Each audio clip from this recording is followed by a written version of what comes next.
Through the base commissary's fluorescent glare, Sergeant Major Evelyn Rhodes moved quietly, her worn uniform drawing contemptuous glances from young officers who never learned to look beyond appearances.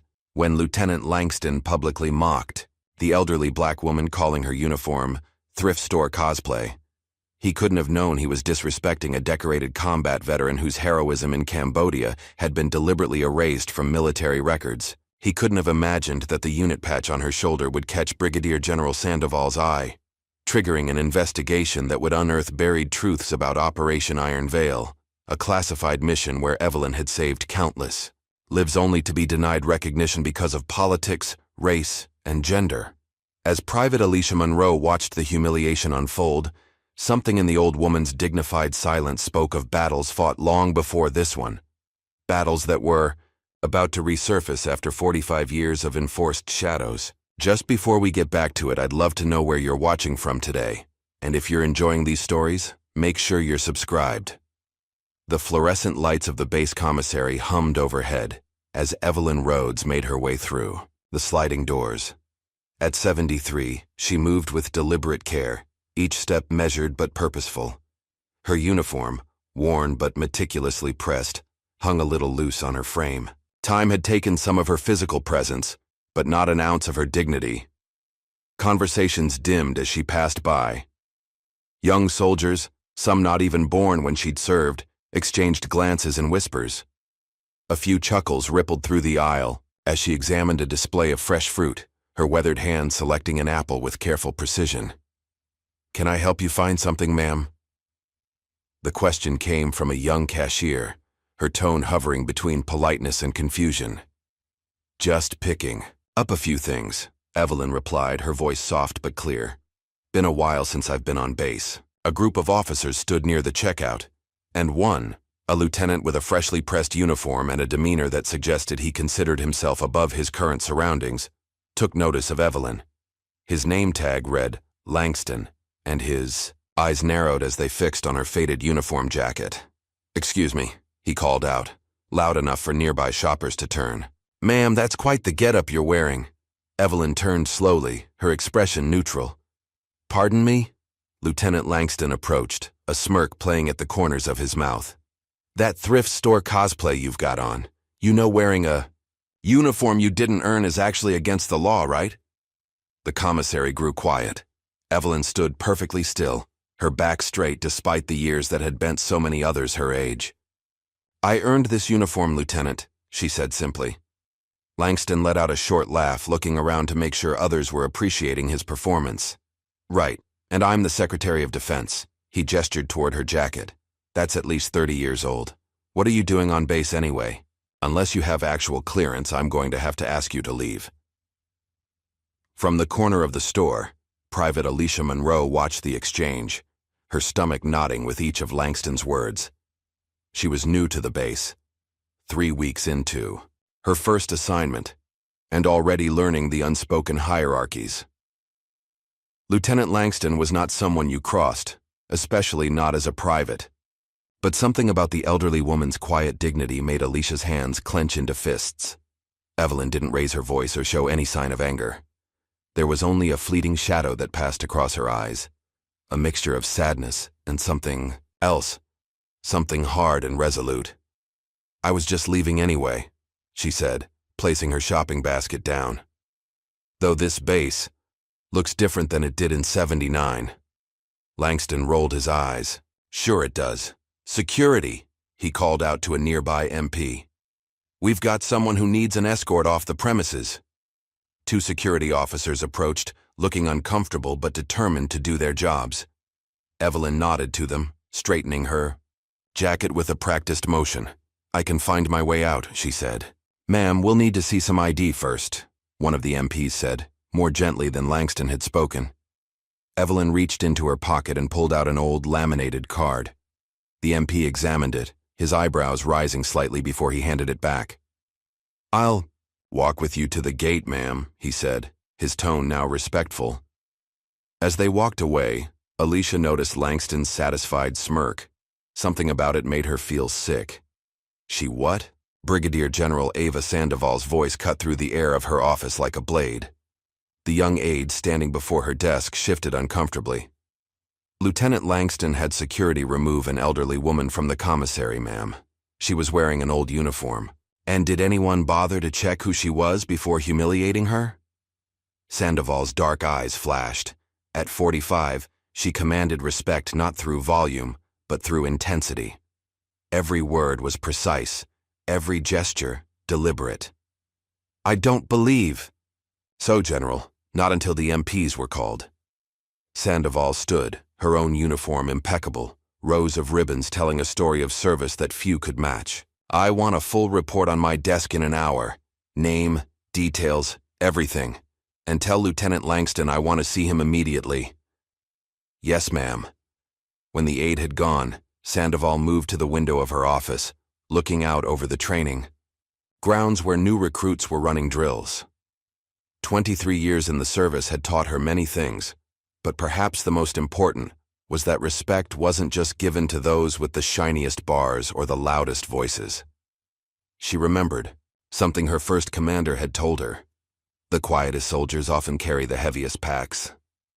Something about this incident felt wrong, deeply wrong, and Ava Sandoval had built her career on setting things right. Evelyn's apartment was small but meticulously organized. Plants lined the windowsills, and bookshelves held volumes on history, military strategy, and medicine.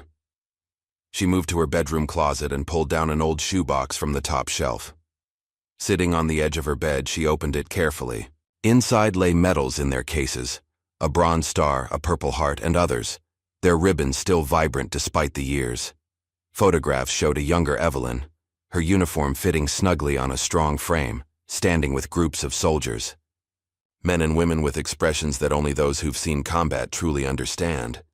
At the bottom of the box lay an ID card, older than the one she'd shown the MP. This one had classified stamps across it and a date from 1979. She ran her thumb across the surface, remembering. The memories came in flashes, crawling through mud as bullets cracked overhead, tying tourniquets, on screaming men, carrying radio equipment through jungle so thick it seemed to have a pulse of its own. The field promotions that came because there was no one else left to lead. The medals they pinned on her while whispering that certain details would need to be adjusted in the official record. A knock at her door pulled her from the past. When she opened it, she found a young woman in uniform standing there, nervousness written across her features. Sergeant Major Rhodes? The young woman asked.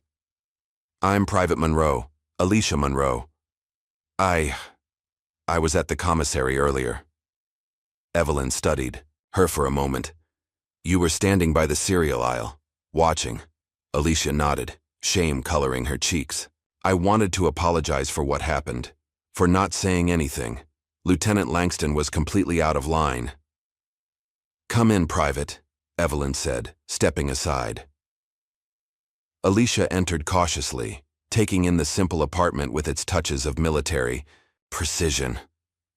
I'm sorry I didn't speak up, Alicia continued. I should have said something. And risk your position? For what? An old woman you don't know? Evelyn shook her head. That's not how the military works, and you know it. It's not right, though, Alicia insisted. The Brigadier General was furious when she heard. She wants to apologize personally. I can drive you back to the base if you'd like. Evelyn considered this, then shook her head. No. Not yet. She looked at Alicia thoughtfully. Why are you here, really? Alicia hesitated. I saw something in your eyes when Langston was talking, like you'd seen it all before and were just waiting for it to pass, like a storm you knew would blow over. A small smile touched Evelyn's lips. Perceptive. My grandmother had the same look sometimes, Alicia admitted. She grew up in Alabama in the 50s. Evelyn nodded in understanding. If you want to do something useful, Private Monroe, find out who I served with at Firebase Lockjaw. She turned away, indicating the conversation was over. That might tell you more than I can. Master Sergeant Cal Torres had seen his share of odd assignments in 20 years of service, but investigating an elderly woman who'd been kicked out of the commissary wasn't on his bingo card for the week. Anything specific I'm looking for? General? He asked as Sandoval handed him a thin folder. Find out who Evelyn Rhodes is, Sandoval replied. Something about this doesn't add up. The MP who escorted her out said her ID was old but legitimate. Class 3 clearance from the 70s. Torres raised an eyebrow. That's higher than most officers had back then. Exactly, Sandoval nodded. And there's something else. Her name sounds familiar, but I can't place it. Torres opened the folder, which contained only a photocopy of Evelyn's ID and a brief report from the MP. I'll see what I can dig up, he promised. Later that evening, as Sandoval was preparing to leave her office, Torres knocked on her door. You're going to want to see this, he said, placing a yellowed photograph on her desk. Sandoval picked it up. It showed a unit of soldiers standing before a helicopter. Several faces were blanked out, standard procedure for classified operations. But one face remained clear, a young black woman with fierce eyes and a sergeant's stripes. Evelyn Rhodes, Torres confirmed. According to the records I could access, she was MIA, presumed dead in 1980. But that's not all.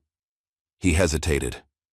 The unit designation on this photo, it's been redacted, and half the mission files from that period are sealed with clearance levels I don't have. Sandoval stared at the photograph, a memory stirring. Her first commander, Colonel Williams, had kept a similar photo. He'd never spoken about it, but sometimes she'd catch him looking at it with an expression she couldn't read. Keep digging, she told Torres. Whatever happened, we owe her the respect of knowing the truth. Cal Torres sat in the base archives, surrounded by dusty files and the soft hum of ancient fluorescent lights. 3 hours of searching military databases had yielded almost nothing on Evelyn Rhodes. It was as if someone had systematically erased her, except for that one classification. MIA presumed dead, 1980. His phone buzzed with a text from Private Monroe. Found something. Firebase Lockjaw, 1979, Special Unit. Torres typed back, send, everything. Minutes later, his inbox pinged with scanned documents, all heavily redacted but containing fragments that formed a disturbing picture. Firebase Lockjaw had been a forward operating base near the Vietnam-Cambodia border. Despite the official end of U.S. combat operations years earlier, certain units had remained engaged in classified missions, and Evelyn Rhodes had been there, leading one of them. The jungle closed in around them, thick and unforgiving. Gunfire erupted from the tree line and soldiers scattered for cover. Through the chaos, Sergeant Evelyn Rhodes moved with purpose, barking orders that cut through the panic. Jackson, get that radio working. Miller, cover the eastern approach. Thompson, help me with the wounded. A mortar round exploded nearby, sending dirt and shrapnel flying. Evelyn didn't flinch. She grabbed a young private with a leg wound and dragged him behind a fallen tree. Extraction is compromised, the radio operator shouted. They can't get choppers in with this fire. Evelyn assessed the situation. 12 men, 5 wounded, hostile forces closing in, and no immediate evacuation. The captain was down, the lieutenant, frozen with indecision. We move east through the ravine, she decided, taking command without hesitation. Make stretchers for the wounded.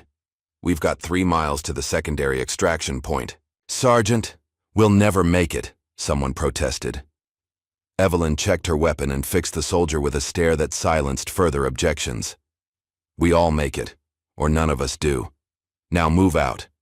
In the present, Alicia Monroe stared at a small, metal tag she'd found attached to a faded unit history book in the base library. It bore an emblem she'd never seen before, a winged sword with the words, Ranger Recovery, beneath it. Excuse me, she asked the librarian. Do you know what unit this belonged to? The elderly librarian adjusted her glasses and examined the tag. Oh my, where did you find this? It was bookmarking a page about firebase operations. This was a specialized rescue unit, the librarian explained, decommissioned decades ago. Top secret classification at the time. Alicia felt a chill run through her. Would there be records of who served in it? The librarian shook her head. Most of those records were sealed. The unit operated in, let's say, gray areas of international law. They went places officially we weren't supposed to be. Alicia thought of Evelyn's tired eyes and quiet dignity. What had she been part of? What had she seen? Brigadier General Sandoval stood in the base. Commander's office, phone pressed to her ear. Yes, sir. I understand the sensitivity, but if she's alive and was part of that unit, doesn't she deserve... She paused, listening. Yes, sir. I'll handle it personally. She hung up and turned to Torres. We're bringing Evelyn Rhodes back to the base, this time with the respect she deserves. What did you find out? Torres asked. Sandoval's expression was grave. Enough to know we made a terrible mistake. The following day, a military vehicle pulled up outside Evelyn's apartment building. Private Monroe stepped out, followed by Master Sergeant Torres. Ms. Rhodes, Torres said when Evelyn answered her door. Brigadier General Sandoval requests your presence at the base, with all due respect and apologies for your previous treatment. Evelyn regarded them silently for a long moment. Let me get my jacket. The drive to the base was quiet. Evelyn stared out the window, occasionally nodding as if confirming something to herself. When they arrived, a small reception waited. Sandoval herself stood at the entrance to headquarters. As Evelyn approached, Lieutenant Langston emerged from a nearby building. His face registered shock, then annoyance. General, is this really necessary? We have protocols. Lieutenant, Sandoval's voice cracked like a whip. You will show respect to our guest or remove yourself from my sight. Langston's face reddened, but before he could respond, Sandoval approached Evelyn and saluted her formally. Sergeant Major Rhodes, thank you for accepting my invitation. Evelyn returned the salute with practiced precision. General, Langston couldn't contain himself. Sergeant Major. With all due respect, General, this woman hasn't served in decades, if ever. That uniform is regulation issue from 1979? Sandoval cut him off. She stepped closer to Evelyn, examining the faded patch on her shoulder. What I'm curious about is why your jacket has a Ranger recovery patch that no one alive is supposed to have. A hush fell over the assembled personnel. Evelyn's expression remained impassive, but something flashed in her eyes. A mixture of pain and pride. Because most of them died, she said simply. The silence deepened. Alicia, standing nearby, felt goosebumps rise on her arms. Sandoval nodded slowly. I think we have a lot to discuss, Sergeant Major. Would you join me in my office? As they walked away, Langston stood frozen, his certainty visibly shaken. Alicia found herself assigned to clerical duty that afternoon, filing after-action reports from training exercises. The work was mind-numbing, but it gave her time to think about Evelyn Rhodes and what little she'd discovered. A female officer approached her desk. Private Monroe. Alicia jumped to attention. Yes, ma'am. At ease. I heard you've been asking questions about the Ranger Recovery Unit. Alicia hesitated. Just curious about our history, ma'am. The officer studied her. Curiosity can be dangerous in the military, especially about classified matters. Is it classified to acknowledge the service of those who came before us? Alicia asked, immediately regretting her boldness. To her surprise, the officer smiled slightly. You sound like me at your age. It got me in trouble too. She placed a folder on Alicia's desk. This needs to be filed in the historical archives. While you're there, you might find Section R7 interesting. Just don't mention who pointed you. There. After the officer left, Alicia hurried to the archives. Section R7 contained personnel records from specialized units of the Vietnam era. Most files were thin with heavy redactions, but one name jumped out. Rhodes, E. Status: MIA presumed dead, 1980. Operation Iron Veil. Alicia's hands trembled as she opened the file. Inside was a single page with a mission designation and a note. Last surviving member of primary team. Extraction successful but with significant casualties. Subject recommended for Medal of Honor by Field Commander. Recommendation denied by DoD Oversight Committee. Everything else had been redacted. That evening, Alicia found Evelyn sitting alone in the base coffee shop, stirring a cup she hadn't drunk from. May I join you? Alicia asked. Evelyn gestured to the empty chair. How are you holding up? Alicia ventured. I've had worse days, Evelyn replied, though not many where I've been both insulted and saluted within hours. I found your file, Alicia admitted. Or what's left of it, Operation Iron Veil. Evelyn's hand stilled. You shouldn't know that name. Why does it say you're dead when you're sitting right here? Evelyn looked out the window at the darkening sky. Sometimes it's easier for certain people to be dead on paper than to explain why they did what they did. She turned back to Alicia. You're having doubts about your place here, aren't you? The question caught Alicia off guard. How did you know? I recognized the look. I had it myself once. Evelyn's voice softened. Being first, being black, being a woman, any one of those is hard enough in a system that wasn't built for you. Being all three? She shook her head. The world doesn't want you to survive, let alone succeed. Then why did you do it? Because someone had to. And because once you start something that matters, walking away means it might never get finished. Evelyn stood up. It's getting late. Thank you for the company, Private. Alicia watched her walk away, back straight despite her years, moving with the quiet confidence of someone who had faced far worse than disapproval and lived to tell the tale. In his family's mansion across town, Lieutenant Derek Langston paced his father's study. Retired General William Langston sat behind his desk, expression unreadable. You're telling me you publicly humiliated Evelyn Rhodes? The elder Langston asked, his voice dangerously quiet. I didn't know who she was. How could I? She's wearing a 30-year-old uniform and hasn't been active duty since before I was born, Derek defended himself. Did you bother to ask? His father stood up, anger flashing in his eyes. Did you even look at her before deciding she didn't belong? What does it matter to you? Derek challenged. She's just some... Watch your next words very carefully, son, the general interrupted. He walked to a bookshelf and removed a dusty frame from behind several books. He placed it on the desk, facing Derek. It was a photograph of a much younger Evelyn Rhodes, kneeling beside a wounded soldier, William Langston himself, decades younger. Scrawled across the bottom in faded ink were the words, "Saved my life." Derek stared at the photo, then at his father. Why do you have her picture? The general sat down heavily. Because without her, you wouldn't exist. And it's time you heard exactly what happened in Cambodia in 1979. Late that night, Master Sergeant Torres sat in his office, reviewing everything he'd pieced together about Evelyn Rhodes. The redacted mission report on his desk contained a shocking revelation. She was listed as the last surviving member of Operation Iron Veil, a mission so dangerous and politically sensitive that it had been erased from official military history. Torres rubbed his tired eyes.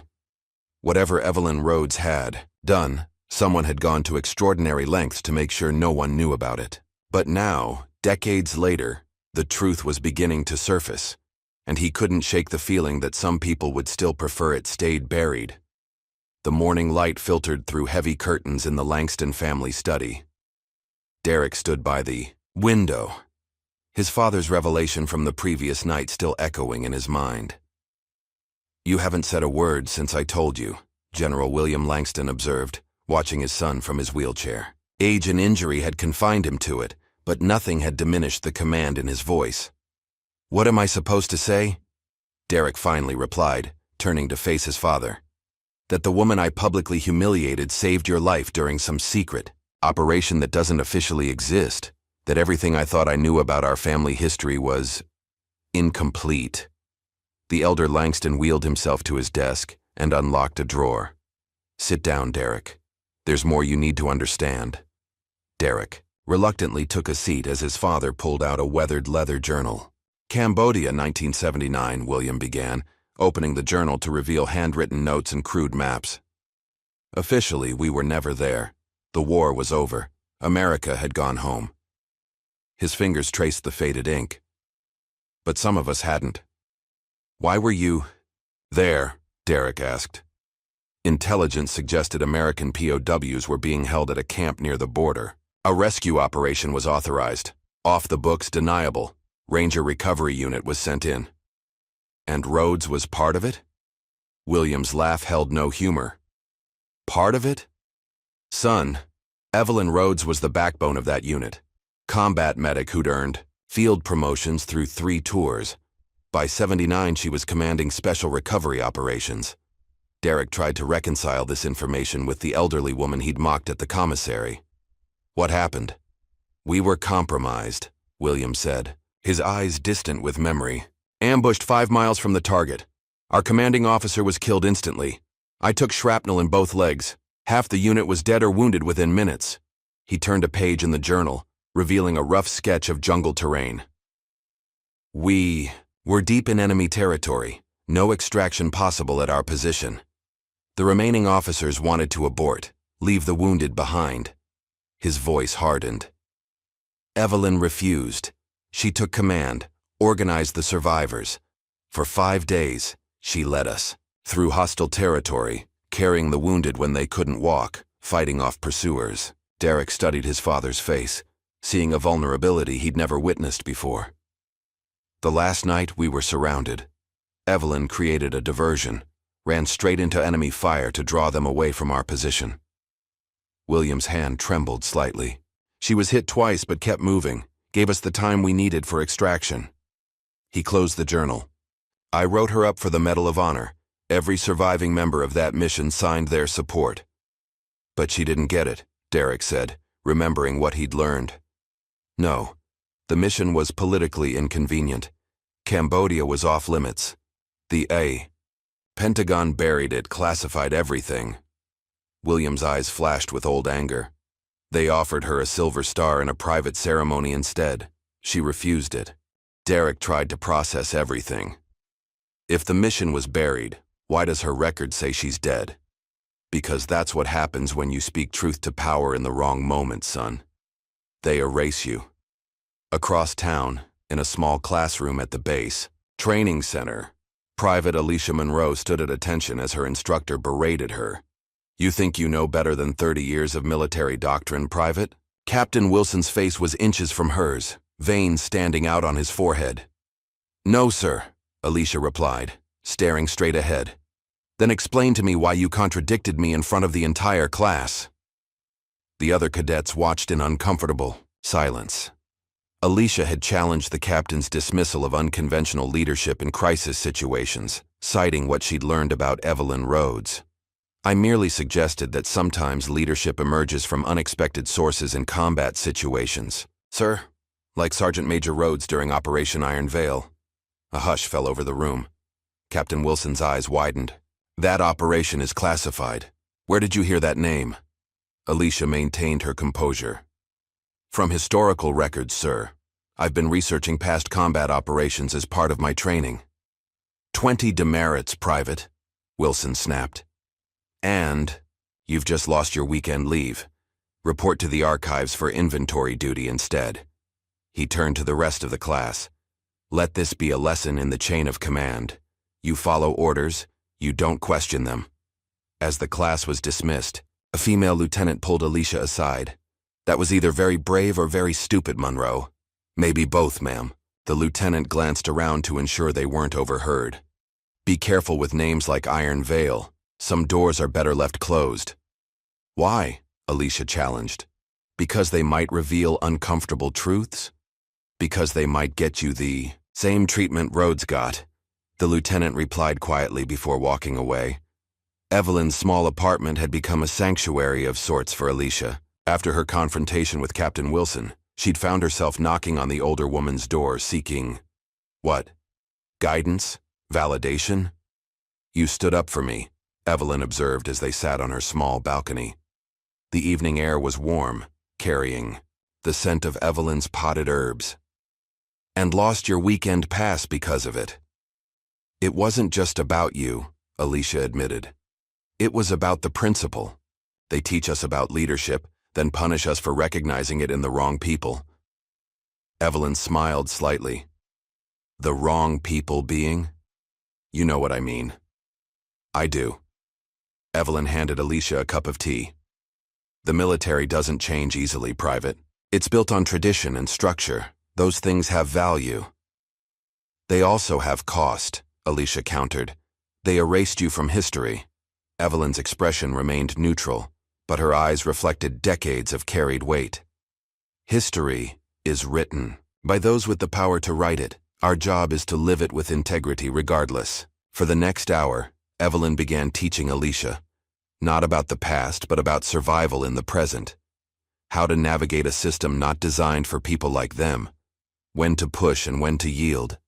How to build allies and recognize enemies.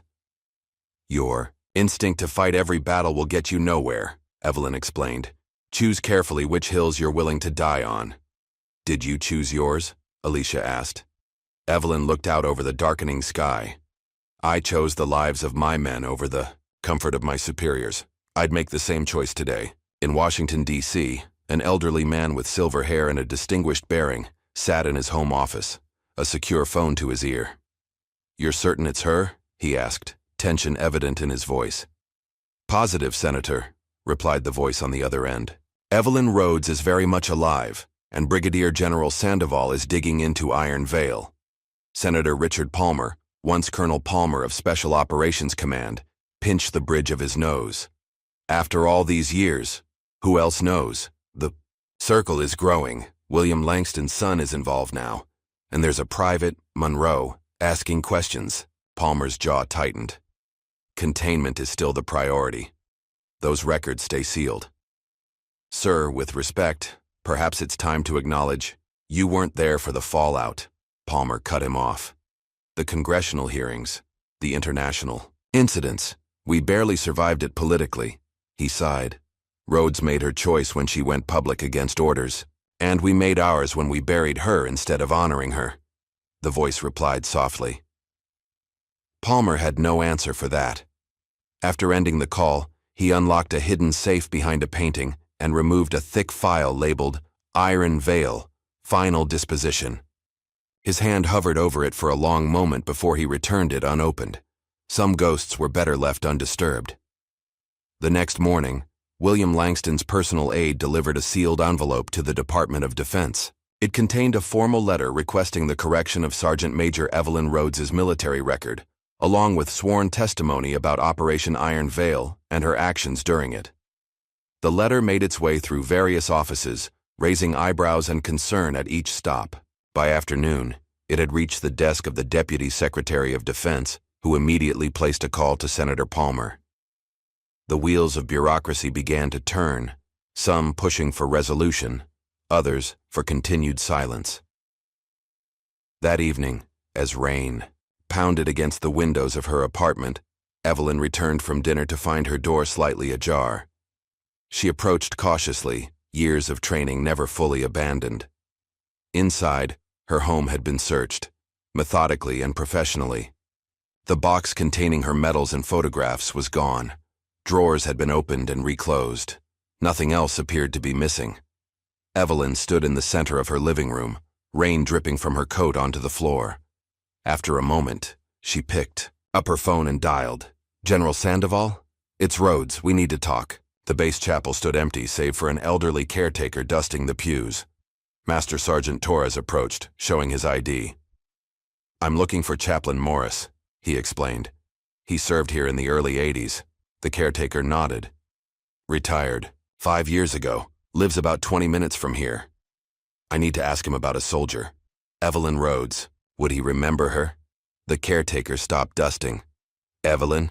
Of course he'd remember. She sent him letters every Christmas until his retirement. Torres's interest sharpened. Did she attend services here? No, the caretaker said thoughtfully. But after she left, a soldier named Jenkins came to Father Morris, gave him a letter to keep safe. Said if anything happened to him, the letter should find its way to the right people. Jenkins, Torres repeated. From her unit? The caretaker shrugged. Don't know details, but the letter's still here. Where? The old man led Torres to a small storeroom behind the altar. From a locked cabinet, he retrieved a dusty box of papers. After some searching, he pulled out a yellowed envelope sealed with wax. Jenkins died in '82, the caretaker explained. Father Morris never knew what to do with this. Didn't seem right to destroy it. Torres held the envelope carefully. The front bore a simple instruction. In the event of my death, deliver to military. Authorities regarding Operation Iron Veil and Sergeant Major Evelyn Rhodes. I think, Torres said quietly, the right time has finally come. The conference room in Brigadier General Sandoval's headquarters buzzed with tension. At the center of the large table sat Evelyn Rhodes, ramrod straight in her worn uniform, now adorned with her original medals, recovered by military police from a dumpster 3 blocks from her apartment. Across from her sat Lieutenant Derek Langston, unable to meet her eyes. Beside him, Master Sergeant Torres reviewed documents with Private Monroe, who had been assigned as administrative support for what Sandoval had termed a formal military inquiry of historical significance.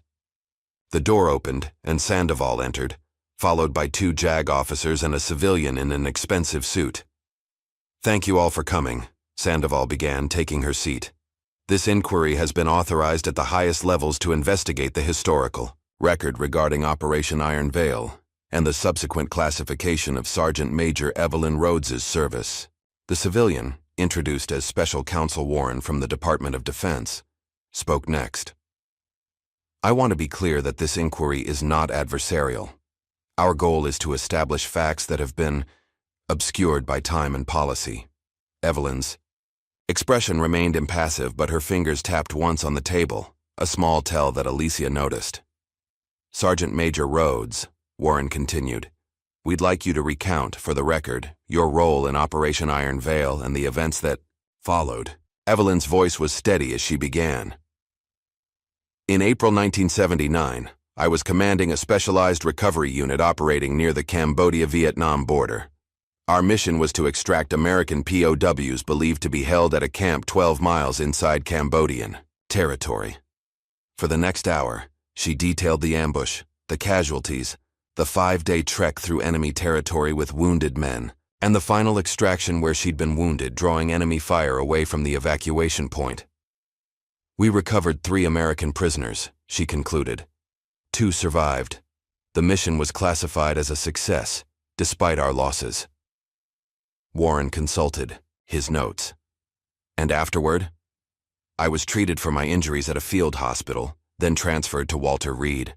While recovering, I was informed that the operation would be classified at the highest level due to political sensitivities regarding Cambodia. Were you decorated for your actions? Warren asked. I was recommended for the Medal of Honor by my surviving commanding officer. The recommendation was denied. I was offered a Silver Star in a private ceremony instead. Which you refused, Warren noted. Yes. Why? Evelyn's eyes hardened slightly. Because it came with conditions. I was told the official record would state that the operation occurred within Vietnam, not Cambodia. That certain casualties would be attributed to training accidents, not combat. That the recovered prisoners would be listed as discovered during routine operations. She shook her head. I wouldn't dishonor my dead by accepting those lies. Warren nodded. What happened next? I was given options. Accept the narrative or face consequences. I chose the latter.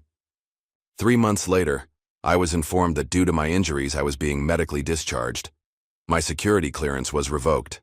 And within a year, I discovered my status had been changed to MIA, presumed dead. A murmur ran through the room. Derek Langston looked physically ill. Warren was about to continue when the door opened. William Langston wheeled himself in, his aide pushing his chair. General Langston, Sandoval acknowledged, surprised. We weren't expecting you. I wasn't invited, the elder Langston replied dryly. But when I heard this inquiry was finally happening, I couldn't stay away. He positioned his wheelchair at the table. I'm here to corroborate everything Sergeant Major Rhodes has said. I was there. I owe her my life, as do 7 other men who came home because of her leadership and courage. Warren looked between Evelyn and William. Your testimony carries significant weight, General Langston. But there are still classified aspects of this operation that complicate matters. The only complication, William said firmly, is that the Army buried the truth to avoid political embarrassment. It's time to correct that injustice. The tension in the room ratcheted higher. Warren was about to respond when Torres cleared his throat. "Sir, if I may," he said, sliding a document across the table. "This might be relevant."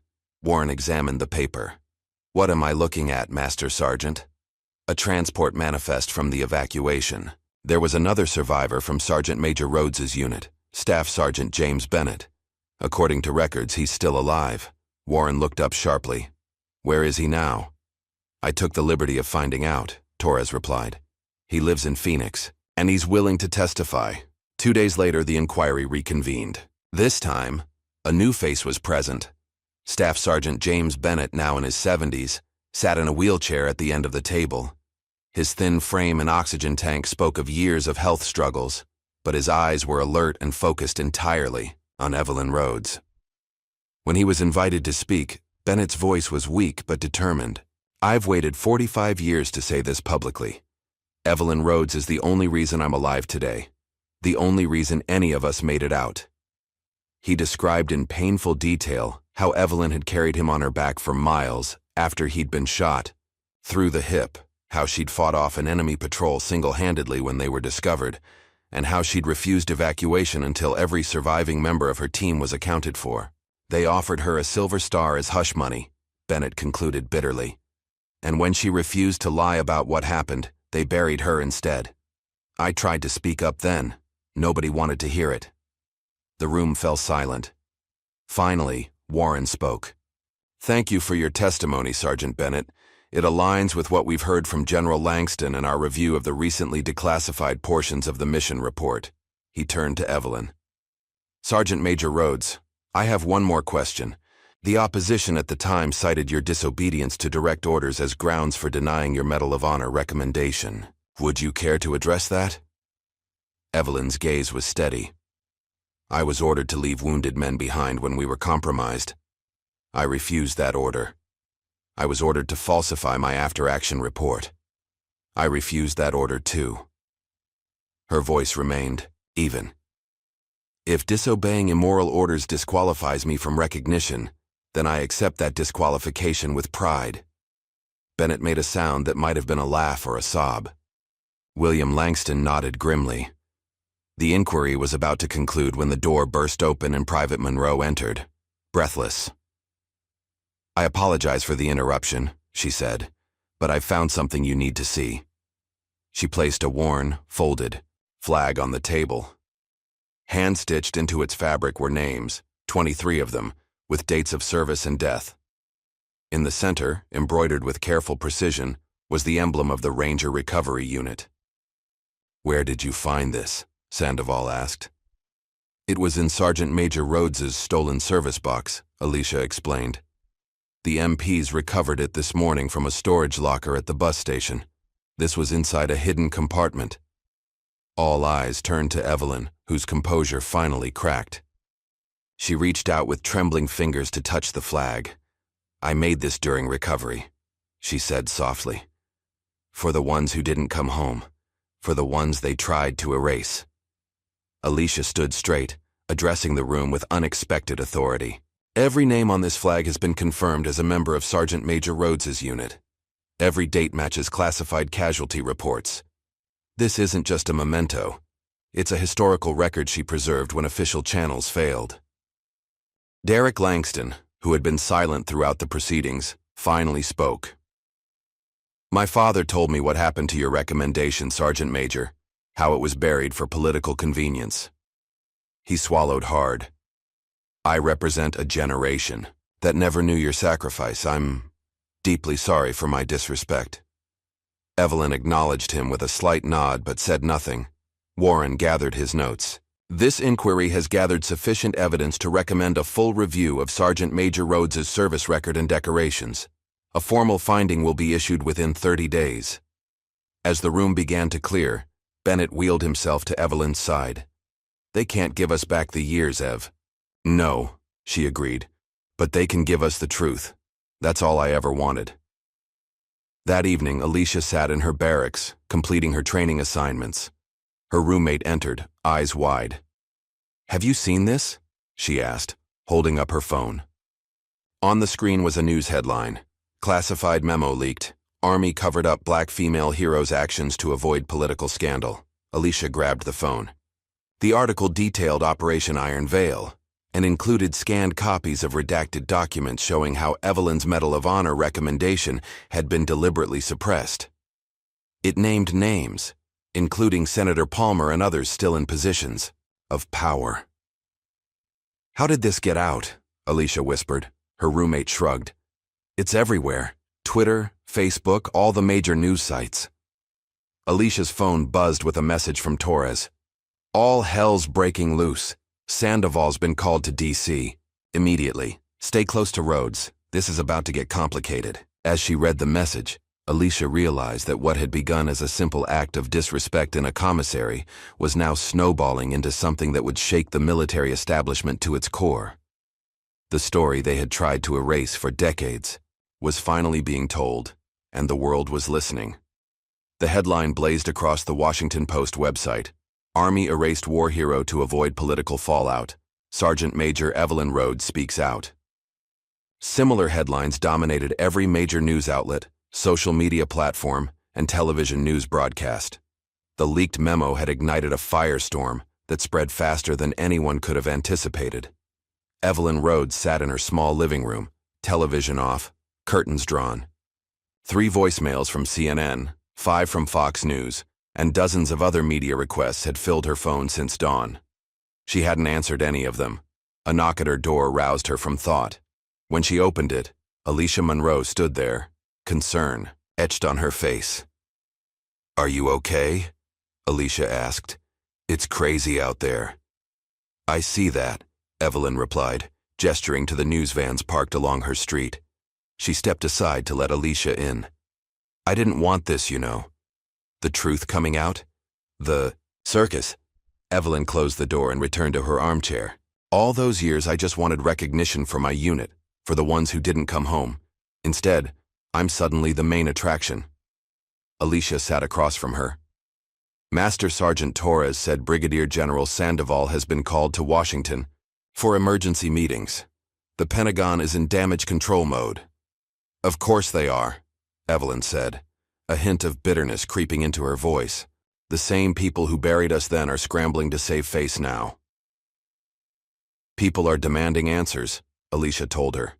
"Veterans groups, civil rights organizations, members of Congress, they're all calling for investigations." Evelyn's phone rang again. She glanced at it, then turned it face down. 45 years too late. In a wood-paneled conference room at the Pentagon, Brigadier General Ava Sandoval stood before a table of Joint Chiefs and high-ranking Defense Department officials. The tension in the room was palpable.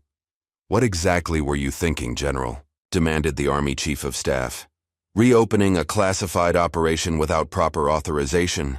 "With respect, sir," Sandoval replied evenly. "I was correcting a historical injustice within my purview as base commander.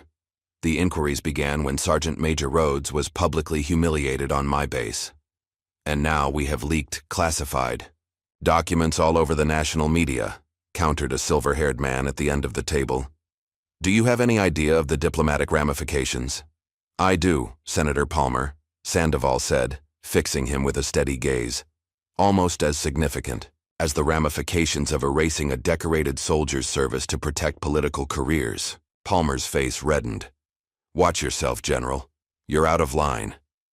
"No, sir," Sandoval responded, her voice firm but controlled.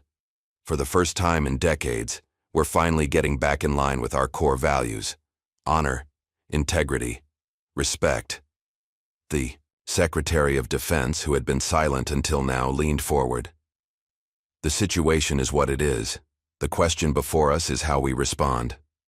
Half the Joint Chiefs want to bury this deeper. The other half want full disclosure and remediation." He looked around the table. "The President has made it clear. We own this mistake and make it right," Senator Palmer scoffed. "The political fallout will be less damaging than continuing a cover-up that's already exposed." The Secretary cut him off. "We're establishing an independent commission to review all aspects of Operation Iron Veil and Sergeant Major Rhodes's treatment afterward." He turned to Sandoval. "You'll be our liaison." To Rhodes, make it clear that we intend to correct the historical record and provide appropriate recognition. As the meeting adjourned, Sandoval checked her phone. 7 missed calls from Master Sergeant Torres and a text message. Situation escalating. Protesters at main gate, veterans groups mobilizing. The storm was just beginning. By noon, the main entrance to the base had become a sea of protesters. Veterans in uniform, civilian supporters, and media crews packed the area. Signs reading "Honor SGT Major Rhodes" and "End Military Racism" waved above the crowd. Derek Langston watched from his office window, his expression troubled. His phone buzzed with a notification. A military blog had published an article titled, "Let Langston, Poster Child for Military Elitism?" accompanied by surveillance footage from the commissary showing his confrontation with Evelyn. He closed the browser, sick to his stomach. 3 days of soul-searching and conversations with his father had transformed his perspective completely. The arrogant officer who'd mocked an elderly woman now seemed like a stranger to him. His office door opened, and a fellow lieutenant entered. "You see what's happening out there? It's a circus. It's overdue," Derek replied quietly. "Come on, Bet, you can't seriously be siding with all this." The lieutenant gestured toward the window. "They're attacking the whole system because of one old case." Derek stood. "That old case is a decorated combat veteran who saved my father's life. She deserved better then, and she deserves better now." "Since when did you become such a bleeding heart?" the lieutenant scoffed. "Since I realized what real leadership looks like," Derek answered. He grabbed his cap and headed for the door. "And it doesn't look like what I've been doing." Back in her apartment, Evelyn finally relented to Alicia's suggestion that she respond to at least some of the media attention. Alicia had set up a simple system, screening calls and taking notes on who wanted what. "They're not just asking about you," Alicia explained. "They want to know about your whole unit, the mission, the cover-up. This is bigger than one person." Evelyn nodded slowly. "That's how it should be." When a CNN reporter called, Alicia put the call on speaker. "Ms. Rhodes is available for a brief statement," she said professionally. "Sergeant Major Rhodes," Evelyn corrected gently. The reporter asked about her feelings regarding the newly exposed documents. "I feel..." Evelyn paused, finding her words carefully. "I feel that truth has a way of surfacing, even when powerful forces try to bury it. This isn't about me. It's about every soldier who served in silence, whose contributions were erased, or minimized because they didn't fit a convenient narrative." "Do you want an apology from the Army?" the reporter pressed. "I don't need apologies," Evelyn replied. "I need acknowledgement. For my unit, for those who died under my command. Their names deserve to be remembered." After the call ended, Alicia looked at Evelyn with admiration.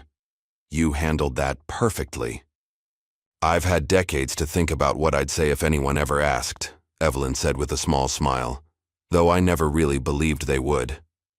At the base, Master Sergeant Torres was reviewing security footage from the night Evelyn's apartment had been searched. Something about the break-in had bothered him from the beginning.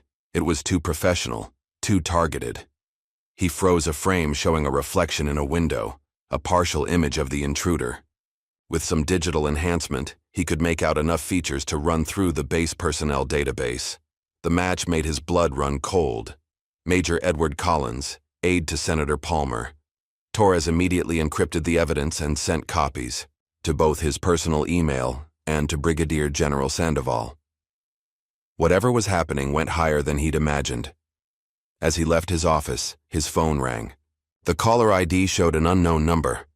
"Master Sergeant Torres," a male voice said when he answered. "This is a courtesy call. Drop the Rhodes investigation if you value your career." "Who is this?" Torres demanded. The line went dead. Torres stood in the empty hallway, the threat echoing in his mind. After a moment's consideration, he dialed Sandoval's number. When it went to voicemail, he left a simple message. "It goes all the way to Palmer, and they're getting nervous." Late that afternoon, Torres received a package from the National Archives. records he'd requested days earlier from a related operation. Inside was a dusty VHS tape labeled Deposition Sergeant J. Martinez, 1979. He quickly arranged for it to be converted to digital format. Hours later, he sat alone in a darkened office, watching the grainy footage. On screen, a young Hispanic soldier with a bandaged head addressed the camera. "My name is Sergeant Joseph Martinez, 5th Special Forces Group.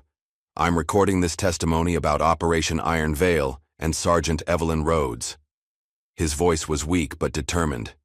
"I want it on record that Sergeant Rhodes is the only reason I came home. When our position was overrun, she carried me through enemy territory for 2 days with a bullet in her own shoulder. She refused evacuation until every surviving member of our team was accounted for." The young soldier's eyes glistened with tears. "They're saying we can't talk about what really happened, that it's classified. But someone needs to know the truth. Someone needs to remember what she did for us." Torres leaned back in his chair, the weight of history pressing down on him. The deposition had been shelved, buried like Evelyn herself. But now, decades later, Sergeant Martinez would finally be heard. As evening fell, Evelyn sat on a bench in the cemetery, beside a simple headstone that read, "Angela Williams, Captain, U.S. Army, 1946-1979, beloved daughter and friend."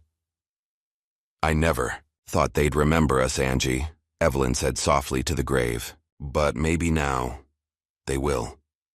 She placed a small bouquet of wildflowers at the base of the headstone. Captain Williams had been her commanding officer, mentor, and friend. One of the few who had treated her as an equal when the military was still struggling with the integration of women into combat roles. "They're finally asking questions," Evelyn continued. "All these years later, they want to know what happened." She smiled sadly. "You always said the truth would come out eventually. Just wish you were here to see it." As dusk deepened into night, Evelyn remained at the grave, sharing quiet words with the friend who had believed in her when no one else did, the friend who had died in her arms during the chaotic extraction from Cambodia. It was there, in the growing darkness, that Alicia finally found her. The young private approached quietly, respecting the moment. "Brigadier General Sandoval called," Alicia said when Evelyn acknowledged her presence. "Congress wants you to testify. They're convening a special hearing." Evelyn looked back at the headstone, silent for a long moment. "They ignored me once," she finally said. "Why should I go now?" "Because this time," Alicia replied, "the whole world is watching." The flight to Washington, D.C. was quiet. Evelyn sat between Alicia and Brigadier General Sandoval, watching clouds pass beneath the military transport plane. She had agreed to testify but remained skeptical about the outcome. "The committee has guaranteed full transparency," Sandoval assured her. "This isn't just a formality, Sergeant Major. They want to make this right." "Politicians always want something," Evelyn replied. "Usually it's to protect themselves." "Some do," Sandoval conceded, "but others genuinely want justice. Either way, this is your chance to tell your story, unredacted, on the record." When they landed at Andrews Air Force Base, a military escort waited to take them to their hotel. Media crews crowded behind barriers, cameras flashing as Evelyn emerged from the plane. "Are we prepared for this?" Evelyn asked, momentarily overwhelmed by the attention. "As ready as we'll ever be," Sandoval replied. "Just remember, you're not alone this time." The congressional hearing room buzzed with anticipation. Every seat was filled. Lawmakers, military officials, media, and public spectators. C-SPAN cameras broadcast the proceedings live to a national audience. Evelyn entered wearing her full dress uniform, meticulously restored with her original medals and ribbons. She walked slowly but with dignity to the witness table, Alicia and Sandoval flanking her. The committee chairman, Congressman Howard Mitchell, called the session to order.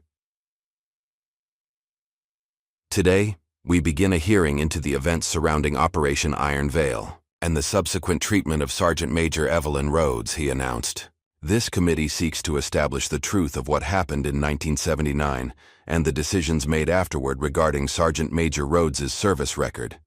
Evelyn was sworn in, her right hand steady as she took the oath. Sergeant Major Rhodes, Congressman. Mitchell began. Would you please tell this committee in your own words what occurred during Operation Iron Veil in April 1979? Evelyn leaned toward the microphone. The room fell completely silent.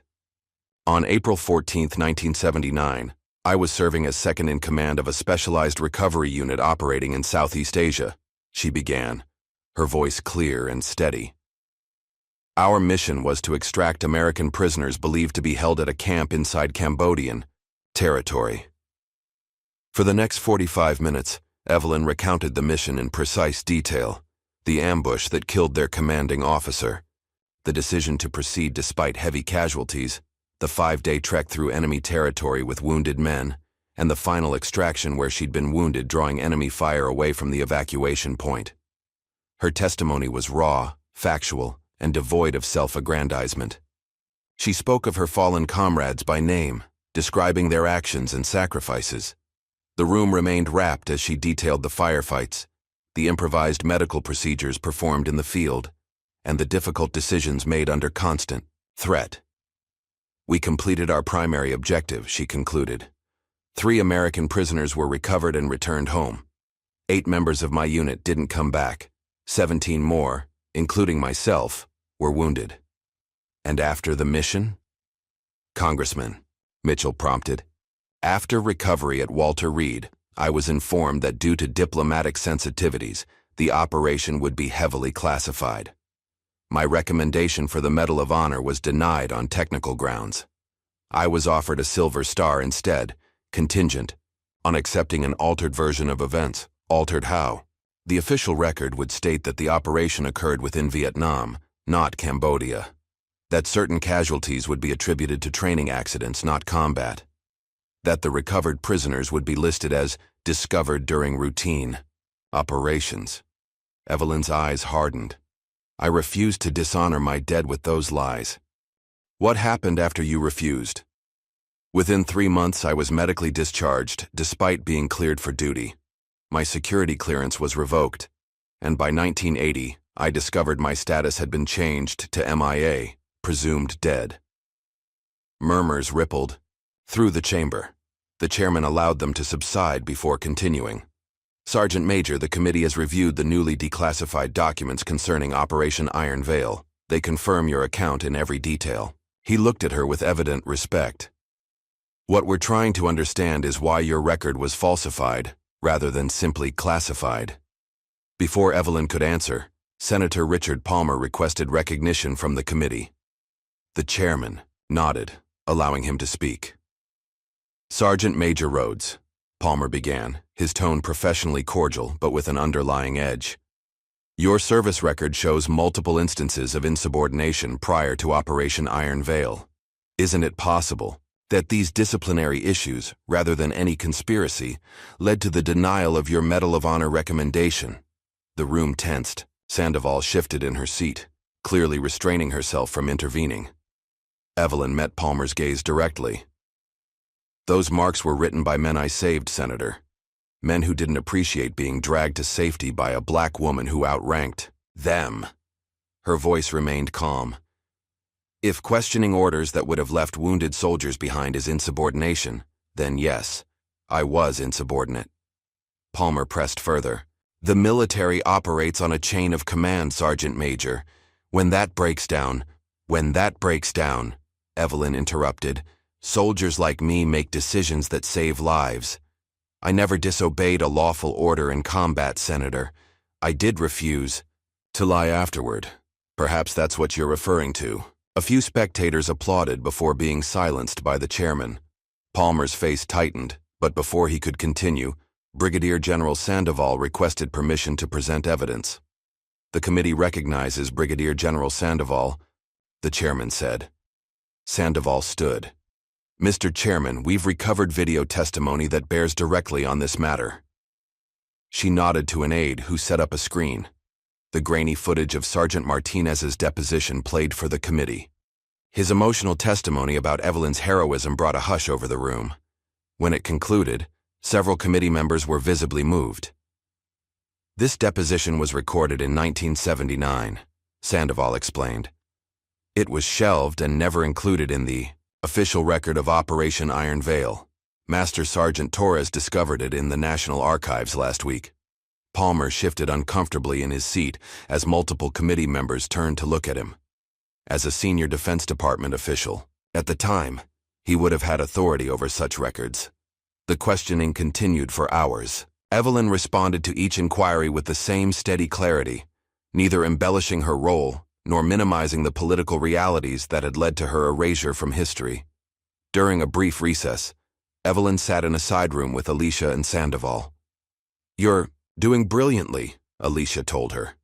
"Palmer is sweating," Sandoval observed. "He knows he's on the wrong side of this now." Evelyn sipped water, conserving her energy.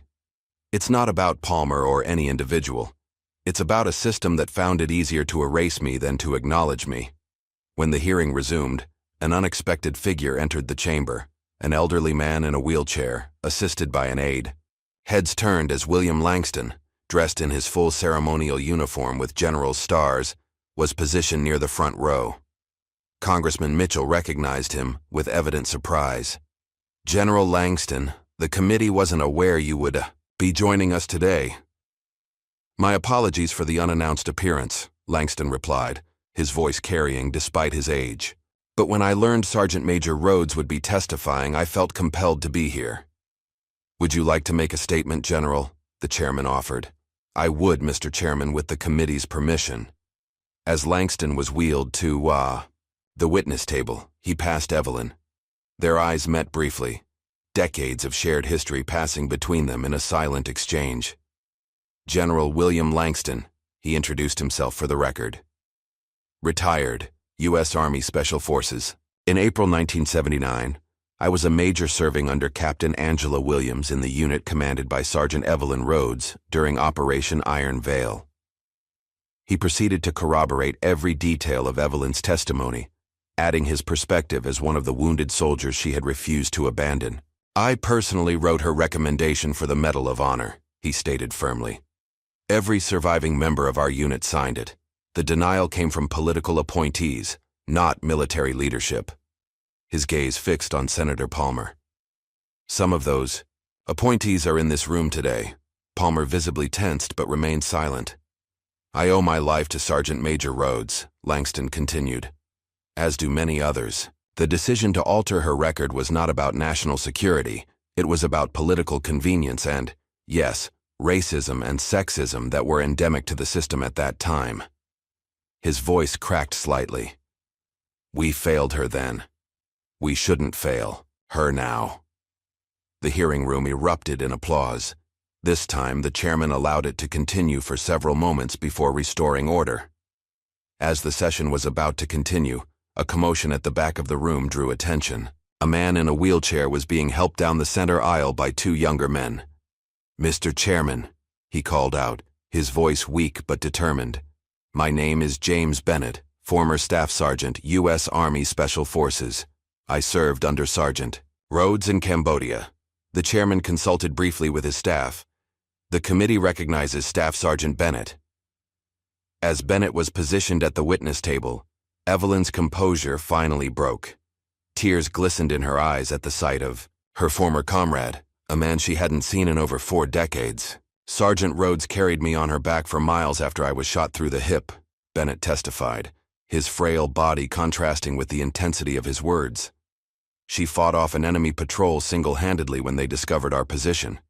She refused evacuation until every one of us was accounted for." He looked directly at Palmer. "They offered her a silver star as hush money, and when she refused to lie about what happened, they buried her instead. I tried to speak up then." His gaze swept the committee. "Is anyone listening now?" The room fell silent. The weight of his question hung in the air, challenging everyone present. Eventually, Congressman Mitchell spoke. "We're listening, Sergeant Bennett. I believe the whole country is listening now." The testimony continued for another hour. When it finally concluded, Mitchell addressed Evelyn directly. "Sergeant Major Rhodes, on behalf of this committee and, if I may say so, on behalf of a grateful nation, I want to thank you for your service and for your testimony today. We will be making formal recommendations based on what we've heard." He paused, seeming to choose his next words carefully. Some wrongs can never be fully righted, but acknowledgement and truth are at least a beginning. As the hearing adjourned, reporters scrambled to file their stories. Television commentators spoke urgently into cameras. Social media exploded with clips of the testimony and hashtags demanding justice for Evelyn and her unit. In the hallway, outside, Evelyn found herself surrounded by supporters, veterans, civil rights activists, and ordinary citizens who had been moved by her story. Alicia stayed close, helping to manage the crowd while Sandoval coordinated with security. A young black female cadet approached, tears streaming down her face. "Thank you," she said simply, saluting Evelyn. "You made my path possible." "Evelyn," returned the salute. "Make it count," she told the young woman. "That's all any of us can do." Later, as they left the Capitol building, Evelyn paused on the steps, looking out over the National Mall. The Washington Monument stood in the distance, a silent witness to America's ongoing struggle to live up to its ideals. "Was it worth it?" Alicia asked quietly. "Coming here, reliving all of this?" Evelyn considered the question. "Ask me tomorrow," she finally replied. "Today, I'm just tired." But as they descended the steps, surrounded by a nation finally hearing her truth, Evelyn Rhodes walked with the same quiet dignity that had carried her through jungles, battlefields, and decades of silence. Her back straight, her head high, her steps purposeful. The battle for recognition wasn't over. But for the first time in 45 years, victory seemed possible. Arlington National Cemetery was silent save for the rustling of leaves in the gentle summer breeze. The immaculate rows of white headstones stretched across rolling green hills, each marking a life given in service to the nation. On this clear morning, a special ceremony was taking place near Section 60, where many of America's most recent fallen heroes rest. A stage had been erected, draped with the American flag and adorned with the emblems of all military branches. Hundreds of chairs faced the platform, filled with military personnel in dress uniforms, government officials, veterans, and families of the fallen. In the front row sat Evelyn Rhodes, her weathered hands folded in her lap, her uniform perfectly pressed for the occasion. 3 months had passed since her congressional testimony. The independent commission established to review Operation Iron Veil had worked quickly, issuing a comprehensive report that confirmed every detail of Evelyn's account. The president had personally signed an executive order correcting her military record and posthumously honoring the members of her unit who had never received proper recognition. Today was not a day of mourning, though Arlington had seen countless such days. Today was, as Brigadier General Sandoval had termed it, a restoration, a symbolic resurrection of truth long buried. "Ladies and gentlemen, please rise for the President of the United States," announced a military aide. The assembled crowd stood as the president approached the podium, nodded respectfully to Evelyn, and began to speak. "We gather today not just to correct a historical injustice, but to reaffirm our commitment to the values that make our military and our nation strong. Truth, honor, sacrifice. These are not mere words, they are principles that must guide our actions, especially when facing difficult choices." The president's gaze swept across the gathering. 45 years ago, a brave group of American soldiers, led by Sergeant Major Evelyn Rhodes, embarked on a mission of exceptional danger and importance. They did so knowing they might never return, but believing in their duty to leave no American behind enemy lines. As the president recounted the details of Operation Iron Veil, now officially declassified, Evelyn's mind drifted to the faces of her unit. Young men and women who had trusted her leadership, followed her through hellish conditions, some never making it home. She wondered what they would think of this moment, after decades of official silence. "The commission has unanimously recommended that Sergeant Major Evelyn Rhodes receive the Medal of Honor for her actions during Operation Iron Veil," the president continued. "It is my privilege to approve that recommendation and to present this long overdue recognition today." Brigadier General Sandoval approached to escort Evelyn to the stage. As she rose, Evelyn noticed Alicia Monroe in her dress uniform, standing at attention, eyes shining with pride. Beside her was Master Sergeant Torres, whose investigative persistence had helped uncover the truth.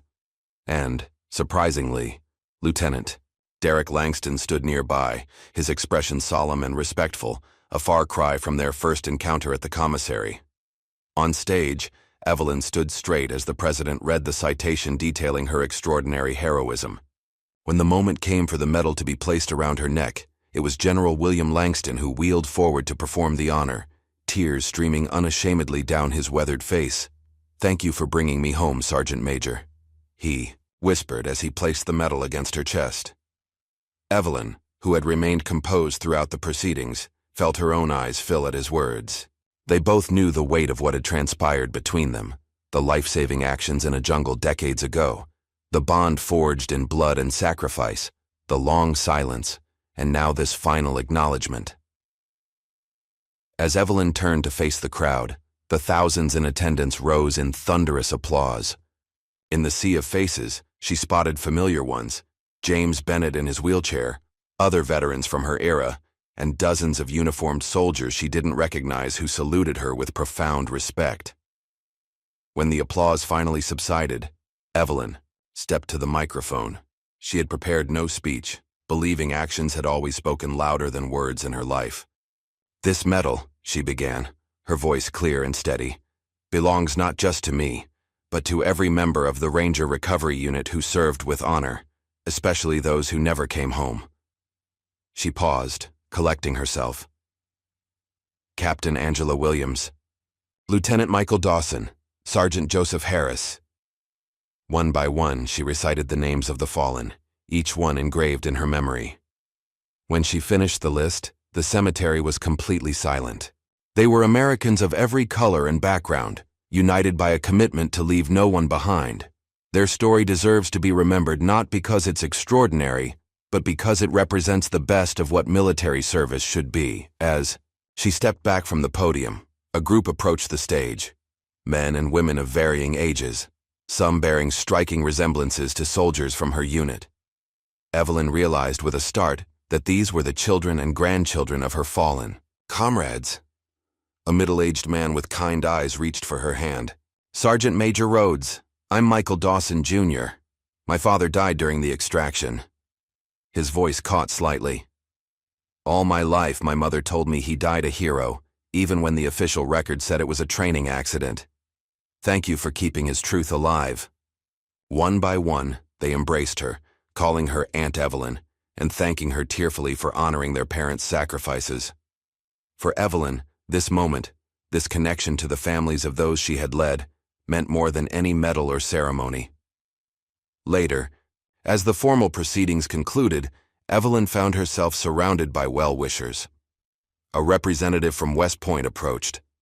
"Sergeant Major, the Academy would be honored if you would consider serving as a ceremonial advisor to our leadership program. Your experience and perspective would be invaluable to the next generation of officers." Evelyn considered the offer, briefly before shaking her head. "I appreciate the recognition, but I'm not the right person for that role." She glanced toward Alicia, who was speaking with a group of young cadets. "However, I'd like to recommend Private Monroe for your leadership development program. She represents the future better than I ever could." Across the crowd, Lieutenant Derek Langston approached cautiously, clearly uncertain of his welcome. When he reached Evelyn, he stood at attention and saluted formally. "Sergeant Major Rhodes," he said, his voice steady but humble. "I want to apologize again for my behavior when we first met. I was wrong in every possible way." Evelyn returned his salute. "You've learned something important, Lieutenant. That's what matters now." "I have," he agreed. "I once judged someone by the shine on her jacket, not the stories sewn into it." He hesitated, then added, "My father told me everything you did for him, for all of them. I hope to serve with half your integrity." As the crowd began to disperse, Brigadier General Sandoval joined Evelyn.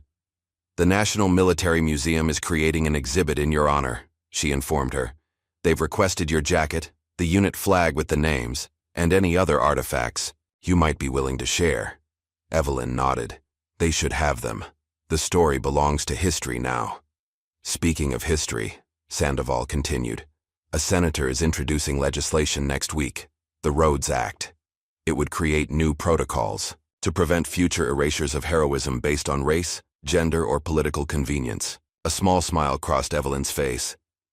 Angela would have appreciated the irony. She always said the system would only change when it was forced to. As they walked together toward the cemetery gates, Evelyn felt a strange mixture of closure and new beginning. The weight of silence she had carried for decades was lifted, replaced by the responsibility of a legacy now publicly acknowledged. She glanced back at Arlington's endless rows of white stones. Somewhere among them, many of her comrades rested. Today, finally, they had all been brought back from erasure into the light of recognition. In the months that followed, Evelyn returned to her quiet life, tending her garden, reading in her comfortable chair, shopping at the commissary where she was now treated with universal respect. But her solitude was frequently interrupted by visitors, students writing papers on military history, young officers seeking mentorship, veterans wanting to share their own stories of being overlooked. She welcomed them all, recognizing that her story had become something larger than herself, a touchstone for conversations about recognition, justice, and the true meaning of service. When Alicia was accepted into the West Point Leadership Program, she visited Evelyn's apartment with the news. "I wouldn't be here without you," she told Evelyn, her excitement palpable. "You earned it yourself," Evelyn replied. "I just opened a door that should never have been closed." Alicia shook her head. "It's more than that. You showed me what leadership really means. Standing for what's right even when it costs you everything." Evelyn smiled at the young woman who had become like family to her. "Just remember, when you're in a position to open doors for others, do it. That's how change becomes permanent." Later that evening, alone again, Evelyn opened her closet and ran her fingers over the empty hanger where her uniform jacket had hung for decades. It now resided in the National Military Museum, alongside the flag bearing the names of her unit and the newly declassified mission reports. She had kept only one thing for herself, a single photograph of her unit taken before Operation Iron Veil, all of them young and determined, unaware of how history would test them. She placed it on her bedside table, a private reminder of the truth that had finally found its way into the light. 1 year later, the auditorium of the Kennedy Center was filled to capacity. On stage, Private First Class Alicia Monroe, recently promoted after her outstanding performance at West Point, stood before the rapt audience, her uniform crisp, her posture confident. "I titled this talk, 'The Hero They Erased,' because erasure happens in so many ways," she began. "Sometimes it's deliberate, records altered, stories suppressed. Sometimes it's subtle, contributions minimized, voices silenced. But always, it diminishes not just the erased, but all of us who lose their example." The screen behind her displayed a photograph of Evelyn Rhodes receiving the Medal of Honor. Sergeant Major Evelyn Rhodes led one of the most dangerous rescue missions of the post-Vietnam era. She saved countless lives. She demonstrated extraordinary courage under fire. And for 45 years, her story was buried because it didn't fit a convenient narrative. Alicia's voice grew passionate as she continued. "But this isn't just about one soldier or one mission. It's about who we choose to honor, whose stories we preserve, and what that says about our values as a military and as a nation." In the front row, Evelyn watched quietly, a small smile playing at the corners of her mouth. Beside her sat Brigadier General Sandoval, Master Sergeant Torres, and several members of Congress who had championed the Rhodes Act, now signed into law. "When we allow heroism to be erased because of race, gender, or political convenience, we betray our most fundamental principles," Alicia continued. "We tell certain Americans that their service matters less, that their sacrifice is somehow secondary." Her voice broke slightly as she concluded. "Sergeant Major Rhodes once told me, being first, being black, being a woman, any one of those is hard enough in a system that wasn't built for you. Being all three means the world doesn't want you to survive, let alone succeed." Alicia paused, composing herself. But she did survive. She did succeed. And now, her example will help ensure that no future soldiers' contributions are erased from our collective memory. As Alicia finished to a standing ovation, tears glistened in her eyes. Evelyn rose first, applauding proudly for the young woman who had taken up the mantle of truth-telling. At his desk in the Pentagon, Master Sergeant Cal Torres put the finishing touches on the manuscript that had consumed his free time for the past year.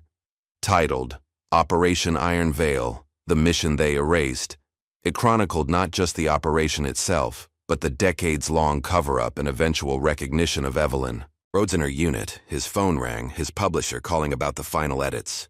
"The foreword from General Sandoval just came in," the editor told him. "It's powerful stuff. And the endorsement from the Joint Chiefs makes this required reading for every officer candidate." Torres smiled to himself. When he'd begun investigating a seemingly minor incident at the commissary, he could never have imagined where it would lead. Now, the book he'd written would become part of the curriculum at West Point, Annapolis, and the Air Force Academy. "Any word from Senator Palmer?" the editor asked. "Still no comment," Torres replied. The senator had resigned shortly after the congressional hearings, citing health concerns. The real story, his role in suppressing Evelyn's record, had eventually emerged through declassified memos. After hanging up, Torres flipped through the photo section of his manuscript. The images told a powerful story. Young Evelyn leading men through jungle terrain, the famous photograph of her carrying a wounded soldier to safety, the congressional hearing where the truth finally emerged, the Medal of Honor ceremony at Arlington, the book would ensure that what happened to Evelyn Rhodes would never be forgotten, and hopefully, never repeated. At a leadership summit in Chicago, Lieutenant Derek Langston stood before an audience of corporate executives and military officers. His topic, redefining leadership beyond rank and privilege. 3 years ago, I was the poster child for everything wrong with military leadership, he began candidly. I had the uniform, the family legacy, the rank, and I thought that was enough. He paced the stage, his manner more humble than anyone who knew him in his earlier days would have believed possible. Then I encountered Sergeant Major Evelyn Rhodes, a decorated combat veteran who I dismissed because her uniform was worn and she didn't fit my narrow idea of what a hero looked like. Derek shook his head at the memory. It was the most shameful moment of my life, but also the most transformative. He described how learning Rhodes's story had changed his entire concept of leadership. Real leadership isn't about having authority. It's about what you do with it. It's not about receiving recognition. It's about ensuring others get the recognition they deserve. In the years since his confrontation with Evelyn, Derek had become an advocate for military reform, particularly around issues of diversity and recognition. His willingness to speak openly about his own failings had made him an unexpected but effective voice for change. Evelyn Rhodes's story changed my entire idea of leadership, he told the audience. And if we're wise, it will change our institutions as well. The jungle closed in around them, thick and unforgiving. Gunfire erupted from the tree line, and soldiers scattered for cover. Through the chaos, Sergeant Evelyn Rhodes moved with purpose, barking orders that cut through the panic. The grainy footage, enhanced from deteriorating film reels, played on screens across the National Military Museum's new permanent exhibition. Operation Iron Veil, Courage Behind Enemy Lines. Visitors watched in hushed silence as the full story of the mission was revealed in vivid detail. The exhibition included personal effects from members of the unit, the original mission maps, and the flag Evelyn had sewn with all their names.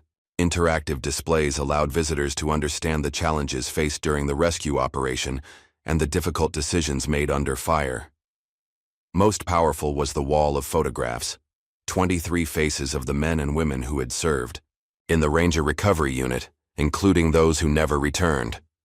Beside each image was a biography, ensuring that visitors would know not just what these soldiers did, but who they were. The final section of the exhibition addressed the cover-up and Evelyn's eventual recognition. Original documents showed how systematically her accomplishments had been erased, alongside news clippings and video from the congressional hearings that finally restored her place in history. As visitors exited, they passed under a quote from Evelyn herself. "We honor the fallen not just by remembering their deaths, but by truthfully recording their lives." In a high school classroom in Detroit, a young black girl named Jasmine stood before her classmates, A poster board presentation displayed behind her. For my history project on unsung American heroes, I chose Sergeant Major Evelyn Rhodes. She began confidently. In 1979, she led a secret mission behind enemy lines to rescue American prisoners. When she refused to accept a sanitized version of events, the military erased her from official records. The teacher nodded encouragingly as Jasmine continued, describing how Rhodes had carried wounded men through hostile territory and saved numerous lives at risk to her own. Her story remained buried for 45 years, Jasmine explained, until a chance encounter at a military base led to the truth finally coming out. As she concluded her presentation, Jasmine's passion was evident. Sergeant Major Rhodes reminds us that heroism isn't always recognized in its time, but the truth has a way of eventually being heard. Across America, in classrooms and dinner tables in barracks and boardrooms, Evelyn's story was being told, inspiring a new generation to question who gets remembered and why. In her small apartment, Evelyn watched the evening news report on the Rhodes Act's implementation across military branches. New protocols were ensuring that decorations and recognition would be evaluated on merit alone, with multiple layers of review to prevent political or discriminatory interference. She smiled slightly as she turned off the television. The system was changing, slowly perhaps, but meaningfully. It wouldn't erase the past, but it might create a better future. Rising from her chair, Evelyn moved to the wall where she had created a personal gallery of photographs. Her old unit, the Medal of Honor ceremony, Alicia's graduation, the museum exhibition opening. One frame remained empty, a placeholder for something yet to come. The doorbell rang. When she opened it, Alicia stood there in civilian clothes, a small gift bag in her hands. "Just wanted to check in on you," Alicia said, embracing Evelyn warmly. "And to give you this." Inside the bag was a journal bound in soft leather with blank pages waiting to be filled. A note was tucked inside. "For your next mission." Evelyn raised an eyebrow questioningly. "Your memoir," Alicia explained. "There's so much more to your story than what's in the official record or Torres's book. The world needs to hear it in your words." Evelyn ran her fingers over the journal's cover, considering. "I've never been one for writing," she said. "I preferred doing to telling." "Then tell me," Alicia suggested. "I'll write it down. Between your memory and my typing skills, we could have your story preserved exactly as it happened." The idea appealed to Evelyn. Her experiences, not just from Operation Iron Veil, but from a lifetime of breaking barriers, might serve as a roadmap for others facing similar challenges.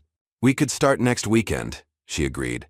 "There are things that should be recorded while I still remember them clearly." Later that evening, after Alicia had gone, Evelyn stood before the wall of photographs, looking at the empty frame.